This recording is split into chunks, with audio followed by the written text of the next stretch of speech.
বন্ধুরা সবাইকে স্বাগতম জানাই মুশফিক অর্গানিক গার্ডেনিংয়ে। আমার চ্যানেলকে যদি সাবস্ক্রাইব না করে থাকুন প্লিজ সাবস্ক্রাইব করুন এবং ভিডিওটি যদি ভালো লেগে থাকে তাহলে আমার ভিডিওটিকে একটা লাইক দিয়ে দিন। তো বন্ধুরা, আজকের বিষয় হলো যে কামরাঙা গাছে ফুল আসা শুরু করলে কিভাবে আমরা পরিচর্যা নিব। তো কামরাঙা গাছে যখন ফুল আসে তখন আমরা গাছের গোড়ায় নাইট্রোজেনযুক্ত খাবার বা সার কোনোদিনই দিব না। যদি আমরা নাইট্রোজেনযুক্ত সার দিই তাহলে গাছ ডালপালা এবং পাতার দিকে ধ্যান দিবে এবং সেগুলি বৃদ্ধি হতে থাকবে, ফুল এবং ফল বেশি আসবে না, আর যদিও আসে তাহলে সেগুলো ঝরে পড়বে। তাহলে আমাদেরকে গাছের গোড়ায় পটাশ এবং ফসফেট অর্গানিক সার বা কেমিক্যাল ফার্টিলাইজার্স ব্যবহার করতে পারেন। আর গাছের পাতায় আমাদেরকে বোরন স্প্রে করতে হবে। বোরন স্প্রে করলে আমাদের গাছে প্রচুর পরিমাণে ফুল আসবে এবং পলিনেশনের সাহায্যকারী যে সমস্ত পোকামাকড় আছে সেগুলো গাছে আসবে এবং পলিনেশন ঘটাবে।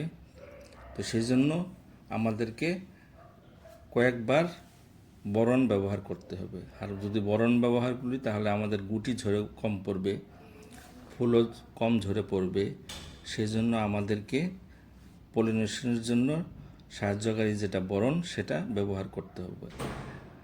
তো বন্ধুরা, যারা অর্গানিক সার ব্যবহার করেন, অনলাইনে অনেক ধরনের অর্গানিক সার পাওয়া যায়, যেমন রক ফসফেট বা ধরেন পটাশ জাতীয় অনেক সার পাওয়া যায়। সে সমস্ত সার আপনারা অনলাইন থেকে নিয়ে এসে আপনারা গাছের গোড়ায় ব্যবহার করতে পারবেন। তো আজকে আমার গাছের মধ্যে কিছু ফল পেকে গেছে। এই ফলগুলো আজকে আমি হারভেস্টিং করলাম। দেখতে পাচ্ছেন ছোট্ট গাছটাতে কত ফল ধরেছে এবং ফুল আসতেছে এবং অনেক ফলও ধরেছে। তো কিছু ফল হারভেস্টিং করলাম, এই যে দেখতে পাচ্ছেন আমার গাছটির থেকে।